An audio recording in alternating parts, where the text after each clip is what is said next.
السلام علیکم ورحمۃ اللہ وبرکاتہ۔ آج اپنے ناظرین کو قربانی کی فضیلت پر چند احادیث مبارکہ وہ بیان کرتا چلوں۔ حضور علیہ الصلاۃ والسلام فرماتے ہیں، جو بندہ قربانی نہ کرے وہ ہماری عیدگاہ میں نہ آئے۔ میرے عزیز دوستو، حضور علیہ الصلاۃ والسلام جب مدینہ منورہ تشریف لائے، حضور علیہ الصلاۃ والسلام نے مکے سے ہجرت فرمائی اور مدینہ منورہ میں حضور علیہ الصلاۃ والسلام نے ریاست مدینہ کی بنیاد رکھی۔ تو حضور علیہ الصلاۃ والسلام نے ہر سال باقاعدہ قربانی کی ہے، اور جس سے مواظبت ثابت ہوتی ہے، کیونکہ کسی سال بھی حضور علیہ الصلاۃ والسلام نے مدینہ منورہ میں قربانی نہیں چھوڑی۔ اس سے قربانی کا وجوب ثابت ہوتا ہے۔ اس کے علاوہ میرے عزیز دوستو، قربانی کی فضیلت کے متعلق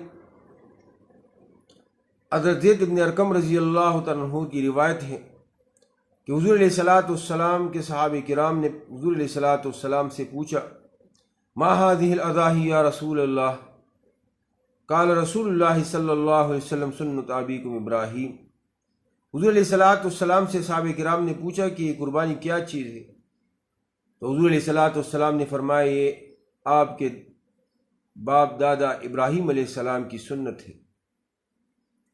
تو میرے عزیز دوستو، یہ سنت ابراہیم علیہ السلام کی بھی ہے اور یہ سنت حضور علیہ الصلاۃ والسلام کی بھی ہے۔ بعض لوگ اس مغالطے میں پڑے رہتے ہیں کہ یہ تو ابراہیم علیہ السلام کی سنت ہے، حضور علیہ الصلاۃ والسلام کی سنت کیسے؟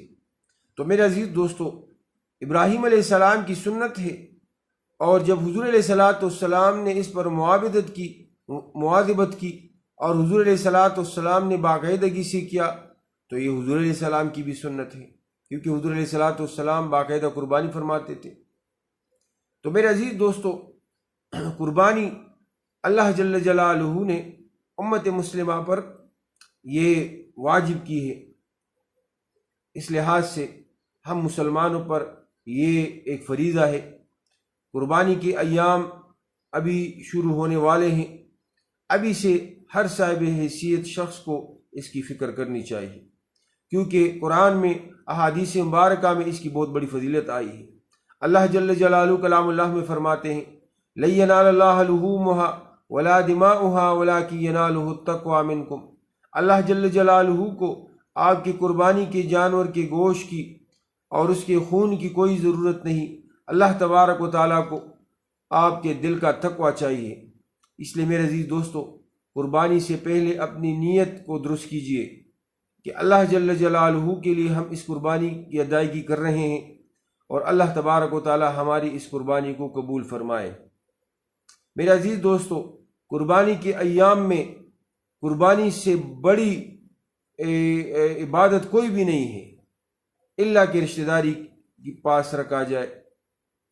روایات میں آتا ہے کہ قربانی کے دنوں میں جو بھی قربانی کرے گا، حتیٰ کہ ایک روایت میں آتا ہے، فاطمہ رضی اللہ عنہا سے حضور علیہ الصلاۃ والسلام نے فرمایا، فاطمہ اب تم اپنی قربانی پر جاؤ اور حاضری دو، کیونکہ قربانی کے خون، جانور کے خون بہنے کے ساتھ اللہ جل جلالہ آپ کے گناہ کو ختم کر دے گا۔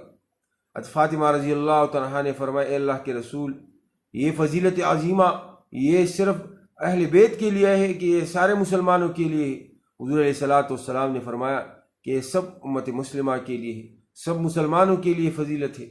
تو میرے عزیز دوستو، یہ قربانی کے جانور، اس کے بال، اس کے کر، یہ سب بروز قیامت یہ حاضر ہوں گے، اور قربانی کرنے والے شخص کے ترازو میں رکھے جائیں گے، اور روایت میں آتے ہیں کہ 70 گنا تک اس کا اجر و ثواب وہ بڑھتا ہے۔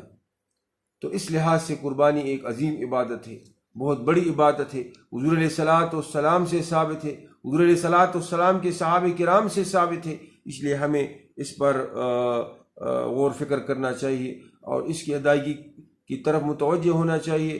آج کل بہت سے حضرات وہ اس میں کوتاہی کرتے ہیں اور وہ کسی قسم کا بہانہ کرتے ہیں کہ ہم پر قربانی واجب نہیں ہے۔ اس لیے میرے عزیز دوستو، جو بھی صاحب حیثیت شخص ہو اس کو قربانی کی ادائیگی کی فکر کرنی چاہیے اور اپنی حلال روزی سے اللہ جل جلالہ کے راستے میں اپنی قربانی پیش کرے، تاکہ ابراہیم علیہ السلام کی سنت اور حضور علیہ الصلاۃ والسلام کی سنت کی ادائیگی ہو سکے، اور اللہ تبارک و تعالی ہمیں اس کی اجر و ثواب دنیا اور آخرت میں عطا فرمائے۔ وآخر دعوانا الحمد للہ رب العالمین۔